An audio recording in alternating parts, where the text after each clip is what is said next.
सोचिए, एक ऐसा समय जब दुनिया का नक्शा आज जैसा नहीं था, जब समुद्र सिर्फ पानी नहीं बल्कि डर, रहस्य और मौत का दूसरा नाम था।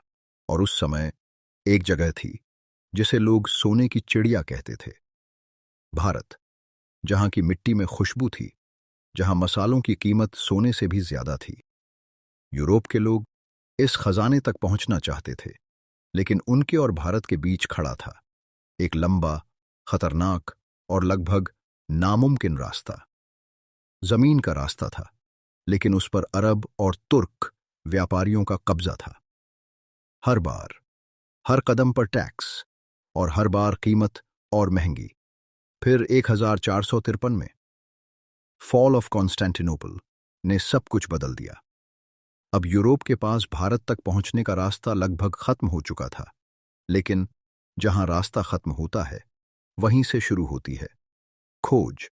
और यही खोज लेकर आई एक आदमी को, वास्को डी गामा, पुर्तगाल का एक जिद्दी, बहादुर और खतरों से खेलने वाला नाविक, जिसने ठान लिया था, मैं भारत तक पहुंचकर ही रहूंगा।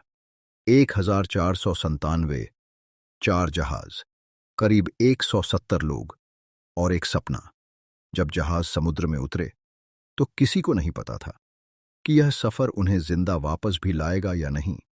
शुरुआत में सब ठीक था, हवा साथ थी, समुद्र शांत था, लेकिन धीरे धीरे समुद्र ने अपना असली रूप दिखाना शुरू किया।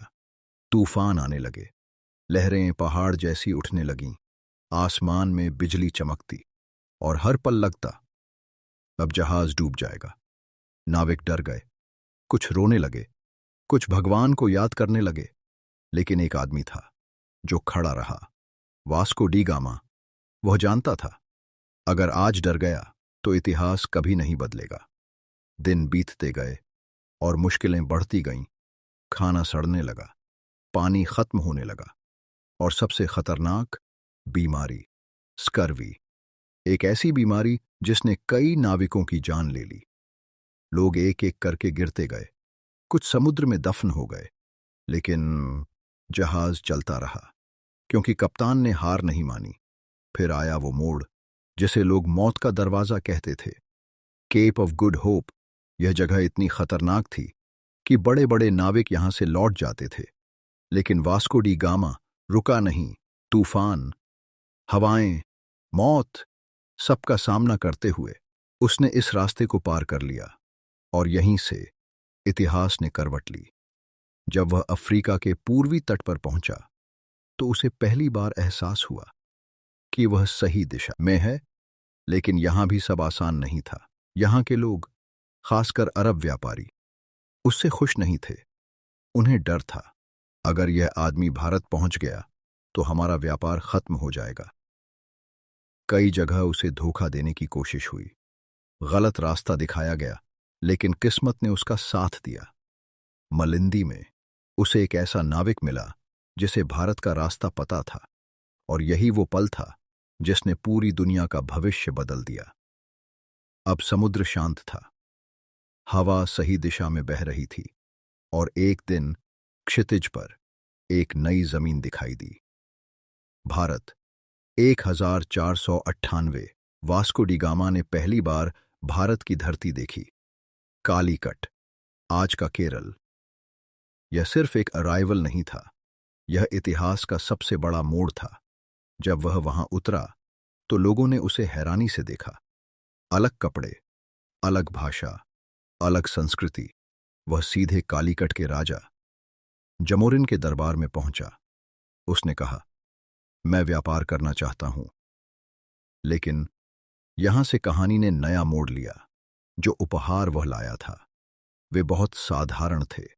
भारतीय दरबार, जो पहले से ही अमीर और समृद्ध था, उन्हें देखकर प्रभावित नहीं हुआ और इसी मौके का फायदा उठाया। अरब व्यापारियों ने उन्होंने राजा को भड़काया, ये लोग भरोसे लायक नहीं हैं। धीरे धीरे माहौल बदलने लगा। विश्वास शक में बदल गया, और दोस्ती तनाव में। वास्को डी गामा समझ गया कि यहां सिर्फ व्यापार नहीं, सत्ता की लड़ाई है। कुछ समय बाद वह वापस पुर्तगाल लौट गया, लेकिन इस बार वह खाली हाथ नहीं था। उसके पास भारत का रास्ता था।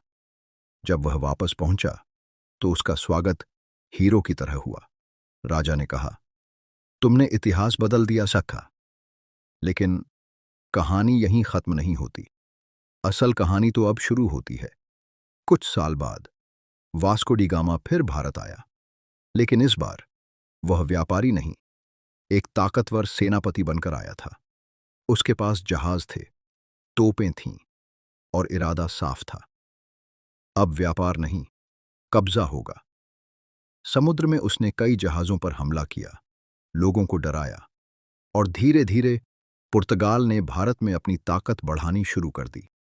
यही से भारत में यूरोप का प्रवेश हुआ और आगे चलकर डच, फ्रेंच और अंग्रेज भी आए और फिर भारत का इतिहास पूरी तरह बदल गया।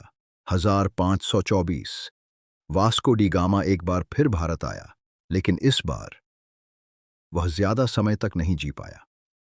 कोचीन में उसकी मौत हो गई, लेकिन उसकी कहानी यहीं खत्म नहीं हुई, क्योंकि उसका असर आज तक दिखाई देता है। कुछ लोग उसे हीरो कहते हैं क्योंकि उसने दुनिया को जोड़ा, कुछ उसे विलेन कहते हैं क्योंकि उसके बाद शुरू हुआ शोषण। सच क्या है? शायद वह दोनों था, एक खोजकर्ता और एक आक्रमणकारी। लेकिन एक बात तय है, अगर वास्को डी गामा भारत नहीं आता तो शायद इतिहास कुछ और होता। और आज हम जो दुनिया देखते हैं वह शायद बिल्कुल अलग होती। एक आदमी, एक फैसला और एक सफर जिसने पूरी दुनिया बदल दी। अगर आपको यह वीडियो पसंद आया तो वीडियो को लाइक और चैनल को सब्सक्राइब करें।